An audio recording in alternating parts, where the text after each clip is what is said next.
Greetings! Welcome to Saint of the Week, the show where we choose one saint's feast day from this week and discuss their lives and their impact on the church. The saint for this week is Saint Bernard of Clairvaux, whose feast day is August 20th, this Sunday. Bernard was born in 1090 on Fontaine-lès-Dijon, France, to noble parents. He was sent to school when he was 9 years old and excelled in his studies, especially in literature. At the age of 20, he joined the Cistercian order, convincing 30 of his friends and relatives to join with him. Bernard and his friends entered the abbey at Cîteaux, and he remained there for 3 years. Afterward, he was sent with 12 other monks to find a new house in Vallée d'Absinthe. Bernard renamed it Clairvaux, the Valley of Light. He was appointed abbot of the monastery. It was at this point that Bernard began to establish his reputation as the most prominent man in the 12th century.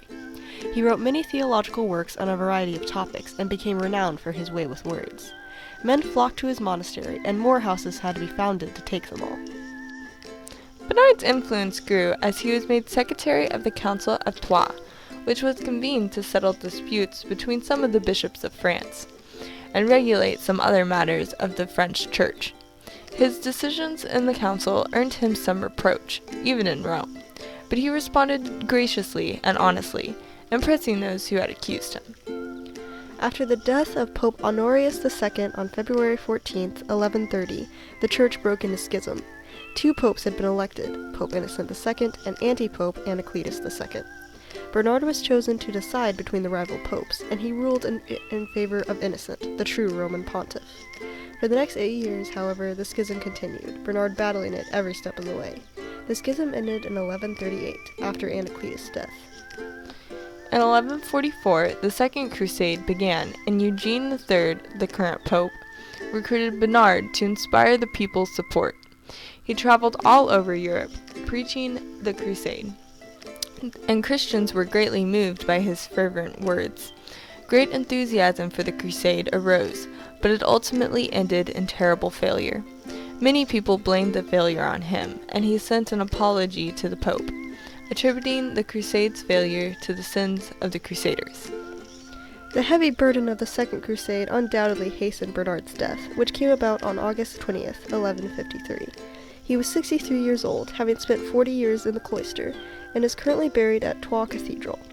He is the patron saint of Cistercians, Burgundy, beekeepers, candle makers, Gibraltar, Algeciras, Queen's College, Cambridge, Spire Cathedral, and the Knights Templar. Bernard was blessed with a great gift for eloquence and writing, which he used for the benefit of the church. He had a great devotion to the Blessed Mother, and his writings about her are still the standard of Marian theology. God worked many miracles through him, and he well deserves his title of Doctor of the Church. Saint Bernard of Clairvaux, pray for us.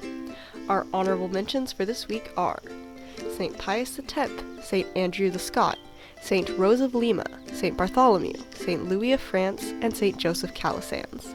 And of course, there are thousands of other saints who undoubtedly have their feast days this week, but there are so many of them that there is no way we could list them all here. We hope you have enjoyed this episode of Saint of the Week. Thank you for watching, and goodbye. Peace be to you.